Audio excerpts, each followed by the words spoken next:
Hello and welcome to another episode on contemporary Western philosophy. Last time we dealt with Sartre's philosophy of the world. This time we'll take a look at his philosophy of man. Now, Jean-Paul Sartre is a very influential figure when it comes to existentialism, and he explores human condition through themes like loneliness, freedom, and responsibility. And therefore, now let's take a look at each of these themes in detail. First and foremost, he will begin with the lonely exile. So, here Sartre believes that human beings are fundamentally alone in an absurd world. There is no built in meaning to life, there is no clear purpose, and there is, in a way, no guiding system that tells us why we are here and what we are supposed to do. And this basically creates a sense of alienation, as if we don't belong anywhere.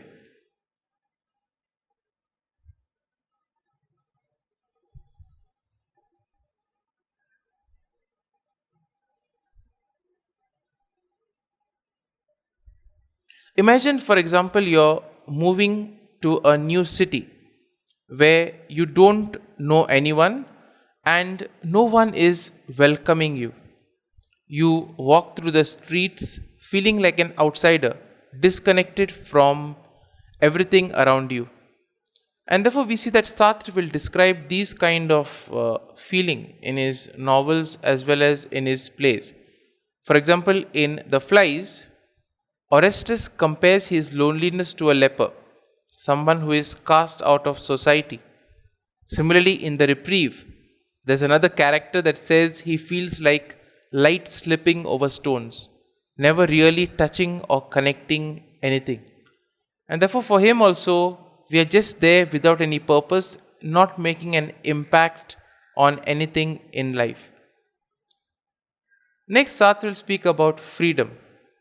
And even though he says the world is absurd, we still have the freedom to make choices. So there is one hopeful thing, and that is freedom. So human beings can make choices. Okay, we are different from rocks, we are different from trees. Why? Because we can make choices. A rock will always be just a rock, but a person can change, he can grow, and they can create meaning in their own lives. For example, imagine there are two students who fail their exam. One decides to study hard and to retake the test, while the other one gives up and blames bad luck. Sartre would say that the first student is embracing their freedom, whereas the second one is avoiding responsibility. So there are two concepts that we see here. One is embracing freedom, knowing that you have the freedom to make or break your life. And the other one is, in a way, avoiding responsibility. That is, giving up on life. Why? Because you have the responsibility to make something of your life. Now, in The Flies, we see that Orestes again will realize that this power, I am free. He understands that he alone decides what is right and what is wrong. He doesn't need a god or a society to tell him. Now, even though we have freedom, or even though our freedom sounds very exciting, Sartre will say that our freedom can also be a burden of sorts. Why? Because we did not choose to be born. But once we exist, we must make choices. And there is no escape from this responsibility. We cannot escape the responsibility. We have to make choices. And Sartre would say that I am condemned to be free. Okay, why does he say that? That means there is no possibility to avoid making choices in life. You don't have the option to avoid making choices. Every decision we make sets an example for others. Let's say, for example, you are in a self-driving vehicle, but suddenly the brakes fail. You must decide whether to crash into the tree or risk hitting a pedestrian. Now, no matter what you choose, you cannot escape the responsibility. You have to make one choice or the other. And Sartre will say that this is the weight of freedom. There is no easy answer. Okay? You must make a choice. And moreover, we see that our choices affect not just us, but it affects all who are around us. It affects all of humanity also.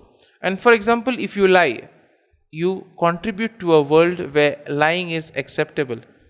If you stand up for justice, you make it easier for others to do the same. And next, Sartre will speak about the refusal of freedom. Now he says that because freedom is so terrifying, many people try to escape freedom. And Sartre will call this as bad faith. This happens when people lie to themselves and pretend that they are not free. For example, a worker who hates his job but tell himself that he must stay because he has no choice. In reality, he does have a choice, but the only problem is he does not want to take a risk. Or let's say, for example, a woman who stays in an unhappy relationship, blaming fate instead of making a decision to leave. And here Sartre will say that people who refuse to accept their freedom are cowards.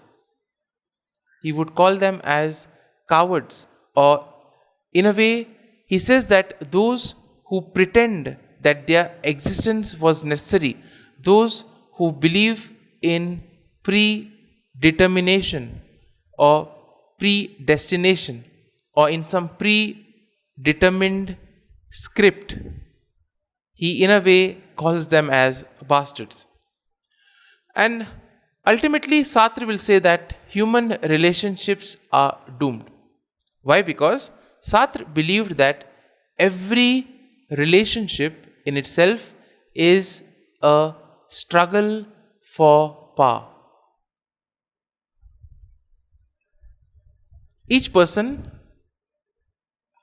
wants to remain free, but in a relationship, there is always the risk of one person dominating the other.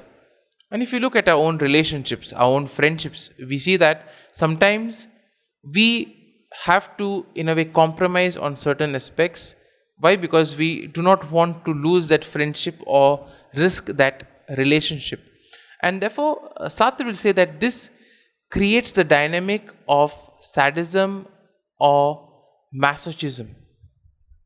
Now, sadism, as we know, is a situation when a person enjoys having power over somebody else, whereas masochism is a person enjoys surrendering their freedom to somebody else. Now, since both people in a relationship want to remain free and in control, we see that relationships are bound to fail. Why? Because Sartre will feel that true equality is impossible. Let's take, for example, imagine a workplace where an employee is constantly trying to assert their independence, but they have a boss who wants to maintain control. Now, if the boss dominates the employee completely, the employee may feel oppressed. On the other hand, the employee enjoys obeying and following orders, then they are giving up their own freedom. Then they are in a way becoming masochistic. And Sartre says that this type of power struggles happens in all relationships. Even in romantic relationships, we see that one person might want to be in control, making all the decisions, while the other person might choose to surrender their independence and their freedom. This creates an imbalance, making genuine equality and freedom impossible. And therefore, Sartre would suggest that all relationships fail because partners are ultimately, in a way, trying to dominate or submit rather than to be equals. And what is Sartre's conclusion? Sartre will say that real harmony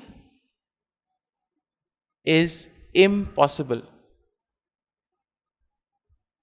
It is impossible to have a harmonious relationship. Why? Because people either control others or they allow themselves to be controlled.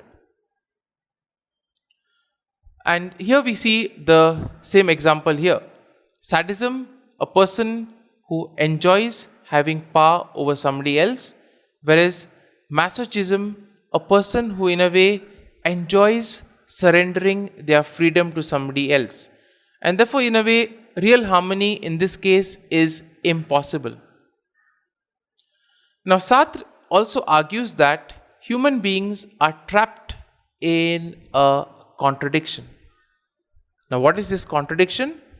We are longing for something that we can never achieve. And this is what he calls as the useless passion. There is a conflict between stability and freedom. Now, humans, we want both. Stability, that is a fixed, clear identity. At the same time, we want freedom, that is the ability to change and define themselves. However, we see that these two things contradict themselves. So, if you are completely free, let's say for example, if you are completely free,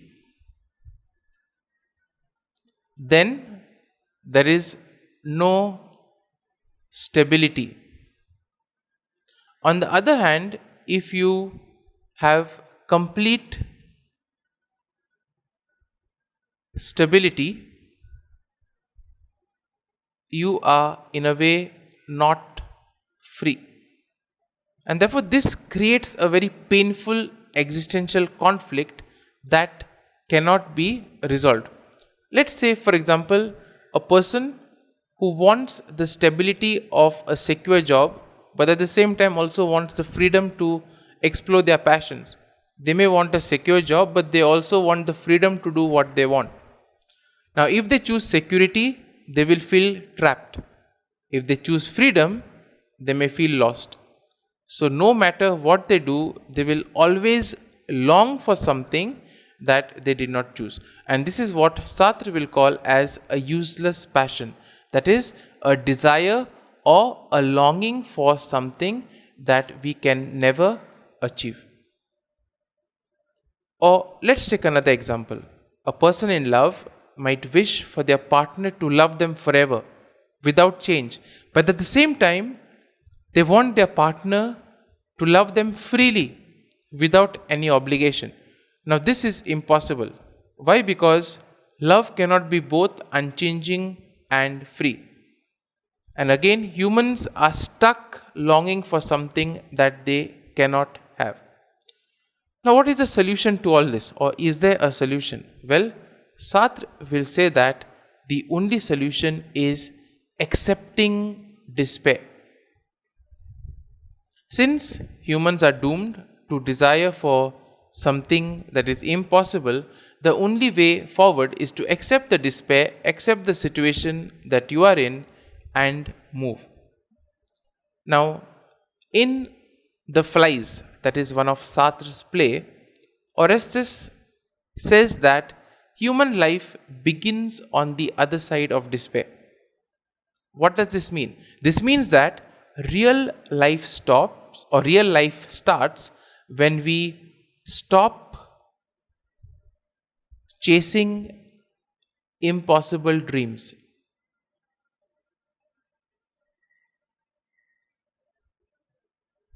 And when we, in a way, start living with a reality of freedom and responsibility.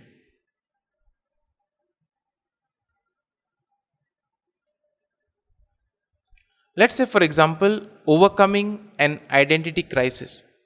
Now, a person who struggles with their identity, for example, switching careers or changing beliefs, they might feel lost. But once they accept that there is no fixed identity, they can truly embrace their freedom and they can live authentically. Now, how can we escape this reality? Well, Sartre argues that most people cannot handle this painful truth. So instead of embracing their freedom, they try to escape it. How do they do that? They do it by following rigid rules. So, in a way, they stick on to society, rules of society, rules of religion, and tradition. By sticking on to these, they in a way find a sense of security and they don't have to make their own choices. Next, convincing themselves that their life has a fixed meaning. Okay, this is what Sartre will call as bad faith. And ultimately, seeking stability and ignoring their freedom. Now, Sartre will basically see this as a kind of a self-deception, where people in a way hide behind roles, whether that is the tradition, whether it is religion, or whether it is external systems. So, with this we come to an end of Sartre's philosophy of man. So, ultimately, what do we say? We say that Sartre's ideas might seem pessimistic, but they offer a powerful insight into human existence.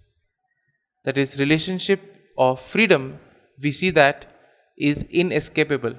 We are always responsible for our choices.